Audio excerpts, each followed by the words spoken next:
देश की प्रतिष्ठा पर लगातार होची व राष्ट्र विरोधी राजनीति करना और अंतर्राष्ट्रीय एआई समिट जैसे वैश्विक आयोजन के दौरान यूथ कांग्रेस द्वारा कपड़े उतारकर किया गया प्रदर्शन केवल एक राजनीतिक विरोध नहीं है। ये जंतर मंतर पर किया गया विरोध नहीं है। बुढ़ापा पेंशन बहुत बढ़िया है जिसकी मैं तो जी बुजुर्गों ने किसी के आगे हाथ नहीं पसारना पड़ता। बहुत बढ़िया पेंशन है रिया, अच्छा बढ़िया काम है सरकार का और इससे ऊपर सरकार ना कभी आई ना कभी आने की। काम चल रहा बुढ़िया का सारे का, एक का नहीं सबका पेंशन है।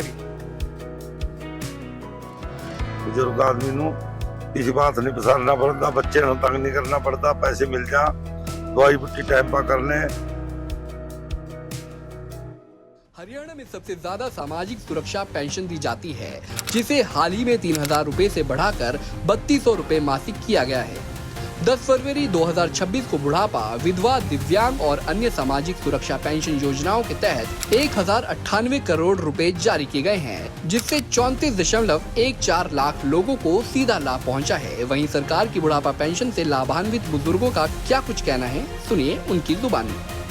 बहुत ही बढ़िया फायदा जी, ऐसा तो कभी फायदा होया भी नहीं। दवाई बुट्टी टाइम पर करने, कोई चीज लियानी करनी हो अपने टाइम पर कर ले जी। जो अपना बड़ा पेगा अपना दवाई बुट्टी का काम चल जा, अपने खाने पीने काम चल जा, बहुत बढ़िया जी। सामाजिक सुरक्षा पेंशन न सिर्फ बुजुर्गों को आर्थिक तौर पर मजबूत बना रही है, बल्कि उनके सम्मान की रक्षा भी कर रही है। अब बुजुर्गों को अपनी दवाइयों के खर्चों के बारे में चिंता करने की जरूरत नहीं पड़ती, क्योंकि वो जानते हैं सीएम नायब सैनी उनकी जरूरतों का ख्याल रख रहे हैं। ये सम्मान दिया है बुजुर्गों को। 11 वर्षों में वृद्धावस्था पेंशन 1,000 रुपए से बढ़ा करके ये 3,200 रुपए मासिक किया है, 3,200 रुपए मासिक। और इसी प्रकार हमने वृद्धावस्था पेंशन में सबसे ज्यादा 2,200 रुपए की बढ़ोतरी की।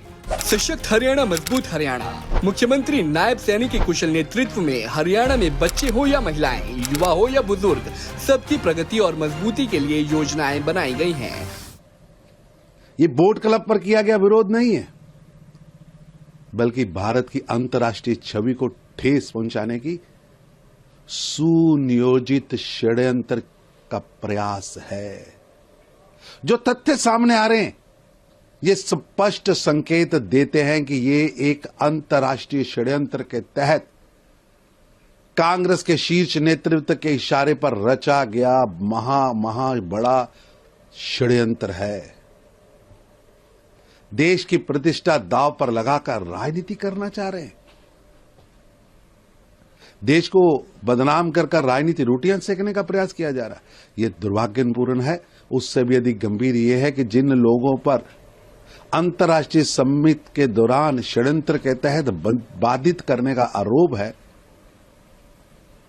उन अमेठी के अपराधियों को, भारत विरोधी कार्य करने वाले अपराधियों को हिमाचल प्रदेश में कथित रूप से अवैध संरक्षण दिया जा रहा है।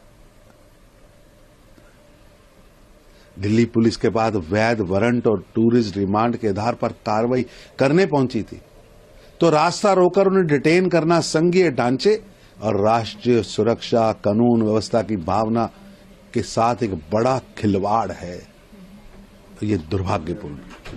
सर, एफआईआर भी दर्ज हुआ है, क्या कहेंगे इस पर? अब यूपी से यूथ कांग्रेस के गुंडों को बुलाकर अंतर्राष्ट्रीय मंच पर देश को बदनाम करने का षड्यंत्र करें और फिर उन्हें हिमाचल में जाकर संरक्षण दें।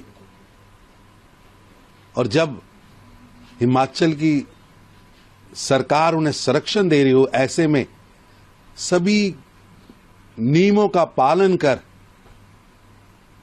दिल्ली की पुलिस वहां पहुंचे, तो अवैध संरक्षण दिए हुए उन अपराधियों को बचाने के लिए जो हिमाचल पुलिस ने किया, हिमाचल सरकार ने किया, वो गैर कानूनी है, दुर्भाग्यपूर्ण है।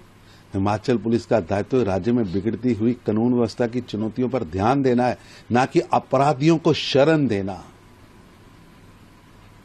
नालागढ़ और कांगड़ा जैसी घटनाएं उनको याद आनी चाहिए और राजनीतिक दबाव में आकर कार्रवाई करना व अवैध केंद्रीय एजेंसियों को रोकना और अवैध कार्य करना ये दुर्भाग्यपूर्ण है।